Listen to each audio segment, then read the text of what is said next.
सातारा जिल्हा परिषदेच्या विषय समित्यांच्या सभापतींची निवड उद्या म्हणजे शनिवारी होणार असून यामुळे या निवडीच्या पार्श्वभूमीवर सातारा जिल्हा प्रशासनाच्या वतीने जिल्हा परिषदेच्या 100 मीटर परिसरामध्ये जमावबंदीचे आदेश लागू केले असून अध्यक्ष उपाध्यक्ष पदाच्या निवडीवेळी वातावरण तणावग्रस्त झालं होतं। हा प्रकार टाळण्यासाठी जिल्हाधिकारी संतोष पाटील यांनी जमावबंदीचे आदेश लागू केले आहेत।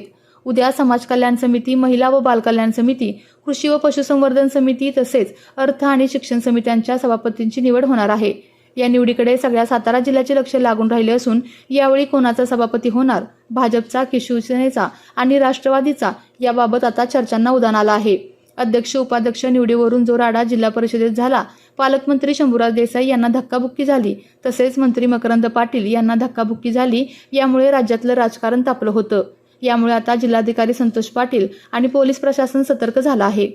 होणारे आरोप टाळण्यासाठी प्रशासनाकडून दक्षता घेतली जात आहे। या ठिकाणाहून आढावा घेतलाय आमचे प्रतिनिधी मंगेश कुंभार यांनी।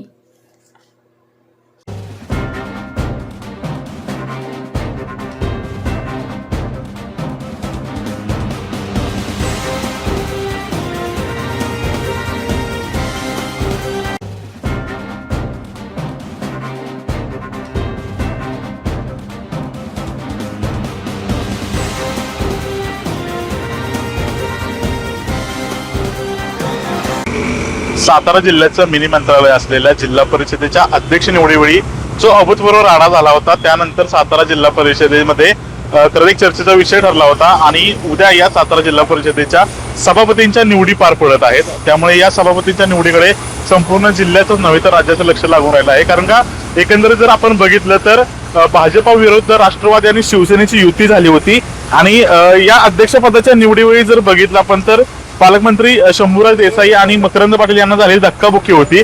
या धक्काबुक्कीनंतर जर जे सातारा जिल्ह्याचं राजकारण होतं ते अधिक तापल्याचं आपल्याला बघायला मिळालं होतं। याचे पडसाद देखील विधिमंडळात आपण पडल्याचं आपण बघितलं होतं आणि यामुळेच खरं तर साताराची जिल्हा परिषद ही चर्चेचा विषय ठरली होती।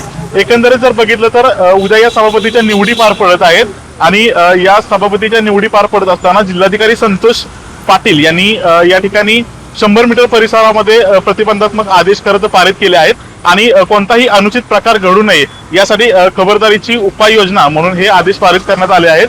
मात्र असं असलं तरी सातारा जिल्हा परिषदेची ही निवडणूक आहे, या सभापतीच्या निवडी आहेत, त्या निवडी कशा पद्धतीने पार पडत आहेत याकडे आता संपूर्ण जिल्ह्याचं लक्ष लागून राहिलं आहे। कारण अध्यक्ष भाजपकडे संख्याबळ नसताना देखील भाजपने आपल्या तोडाफोडा राज्य करा या पार्श्वभूमीवर खरं तर अध्यक्षपदाची निवड केली होती आणि यामुळे खरं तर एक ट्विस्ट जो आहे तो या जिल्हा परिषदेच्या राजकारणामध्ये निर्माण झाल्याचं आपल्याला बघायला मिळालं होतं आणि त्यामुळेच उद्याच्या सभापती निवडी पार पडणार आहेत। या निवडी कशा पद्धतीने होणार आहेत याकडे आता संपूर्ण जिल्ह्याचं लक्ष लागलं आहे। कारण राष्ट्रवादी आणि शिवसेना यांनी सभापतीच्या निवडीमध्ये देखील खरं तर निवडणूक लढवण्याची भूमिका घेतल्यामुळे भाजपला या ठिकाणी मोठं आव्हान खरं तर भाजपसमोर उभं असणार आहे आणि मात्र कोणताही अनुचित प्रकार घडू नये यासाठी आता जिल्हाधिकारी संतोष पाटील यांनी या जिल्हा परिषदेच्या सभागृहाबाहेर 100 मीटरच्या अंतर परिसरामध्ये प्रतिबंधात्मक आदेश पारित केले आहेत। त्यामुळे खरं तर हे जिल्हा परिषद रणांगण आहे ते पुन्हा एकदा तापल्याचं चित्र आपल्याला या ठिकाणी निर्माण झाल्याचं बघायला मिळते। कॅमेरामॅन सचिन सोबत मंगेश कुंभार, सातारा न्यूज। आपल्या तालुक्यातील जिल्ह्यातील बातम्या सर्वप्रथम पाहण्यासाठी आजच सातारा न्यूजला YouTube चॅनलवर सबस्क्राईब करा, लाईक करा, शेअर करा आणि बेल आयकॉन प्रेस करायला विसरू नका।